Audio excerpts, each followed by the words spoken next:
So while we're in here, we might as well talk a little bit about toileting. So, it's starting with infants, and I don't have infants, but a cloth diaper right from the start starts to teach them that when those sphincters are released and they urinate, there's a consequence. They start to learn that when that happens, they're wet.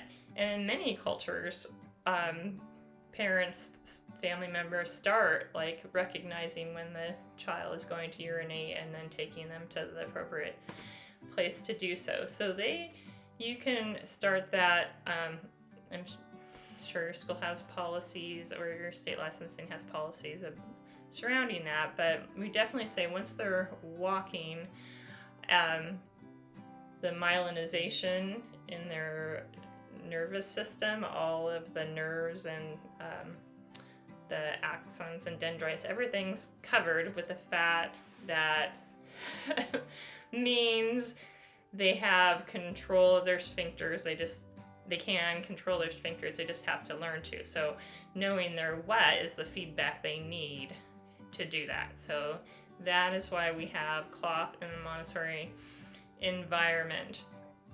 And so we have a local company that launders our cloth for us. Some of you may have in-house laundry or be sending at home with the parents every day, but that's something as part of my tours and parent communication right from the start, even on the application, is do you agree to collaborate with us in toileting, including the use of cloth at home, because otherwise it's very confusing. So the parent education piece is key right from the start. We're going to be in cloth, and some people I know worry about like their carpet and things, so you can suggest, if they're just not really going to do it otherwise, that they can put just old-fashioned plastic pants over the underwear.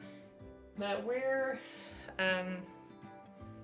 use the plain little Gerber white underwear, and sometimes we have to double them up if they are really thin or they fall off their little waist. But that's what we use, and they can use them under like pull-ups if the parents just don't want to risk them putting themselves in the car. They could go underneath that, but that way they're still feeling it.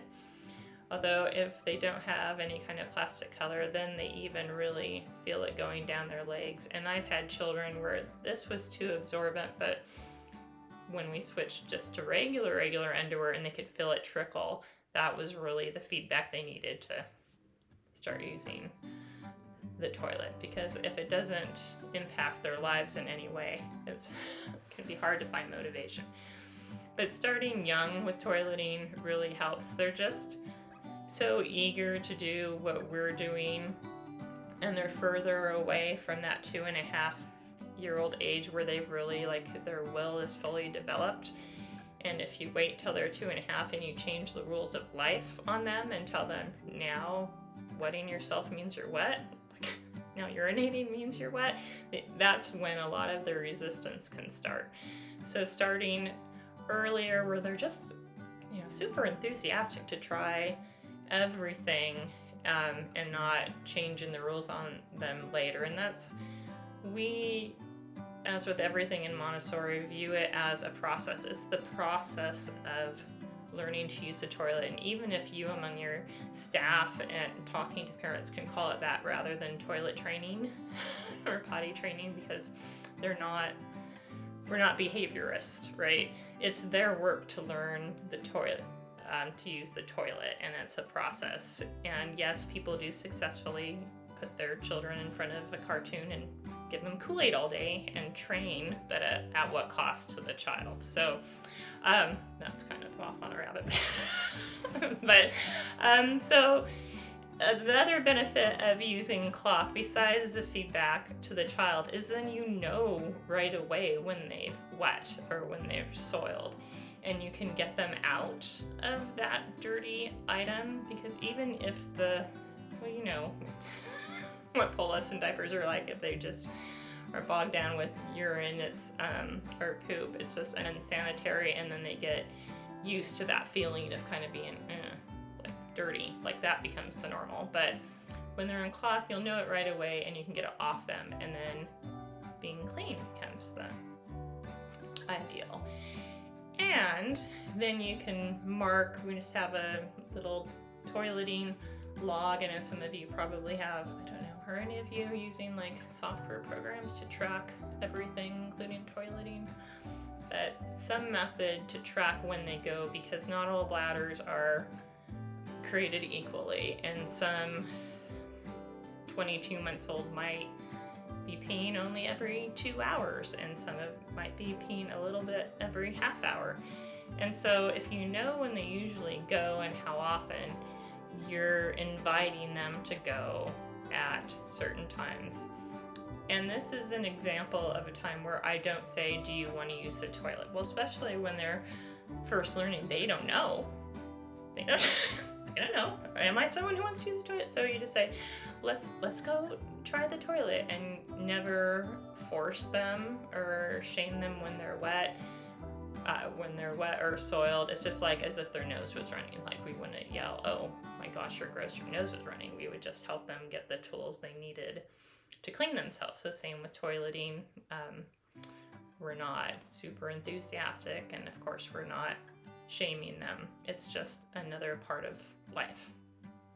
Because if you get super like, yay, let's have a celebration, Henry pooped, well, they know what the opposite of being happy is, especially if this is happening later in life. And then it can be like, I'm not going to go because I'm mad at my mom and she likes it when I go. Like, you know, and that would be at the end of that, closer to 3, where they might start thinking like that. But just and we don't want anal retentive people, so we just like keep the emotion out of toileting. It's just something we do, and it is an area I find with parents need a lot of encouragement. They might not, or if they're going to learn to read quick enough or learn to, use a fork right, but they feel pressure like, why is this my friend's or my niece potty trained and mine's not, and I gotta speed them up, and they can get emotional about it too. So,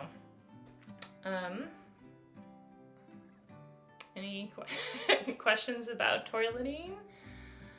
Toileting can be a whole education night at the beginning of the year, just because there are so many nerves. And because I set it up that is a requirement that they're going to use cloth, then I can remind them of that. Now it sounds like maybe you're in a situation where they're not. So there is a really good book also written by a doctor whose child was like in Montessori school, and so it's a very Montessori friendly book, but diaper free before 3. You could recommend that book. But I mean, it is unfortunate, and remind them that they do, when they start using the toilet, they are so proud of themselves and confidence, especially in the mixed age group. But you can't, as far as doing anything with the child, you've just got to be patient with the child and keep inviting it and keep doing it, because they can, it's not fair to them, but they can learn that it's different at school than at home. And it's not uncommon for children to regularly use the toilet at one place or the other first. But if you have discussed already, that they should be inviting their child and have them in cloth, then you could just say what you observe. So any kind of conference with a parent, it's just always, I observed this. How is that looking for you at home? And then you can hear, what their obstacles are. It might be in their head, but it might be something else, like they're really worried they're in a rental and you know, they want to get their deposit back and they don't want their kid peeing all over. And so you can figure out what the obstacles are and help them overcome those obstacles. Does that answer that? Well, and it's not, I mean, it's simple, but not easy always. Especially encourage an infant, but toddler too, that when you're doing these kind of caretaking things, it's really an opportunity to connect socially and just through language with the child, and to be modeling what it means to be a patient caretaker when you're changing a diaper, and to be, you know, naming the items like, oh, I'm getting a wipe now I'm going to wipe you. When you have babies you're changing. And so just to invite you to think of it as part of the curriculum and not something that you have to get out of the way to get to the curriculum. Like it is toileting and is part of the curriculum and changing the diaper. And if you have them participate as much as they can,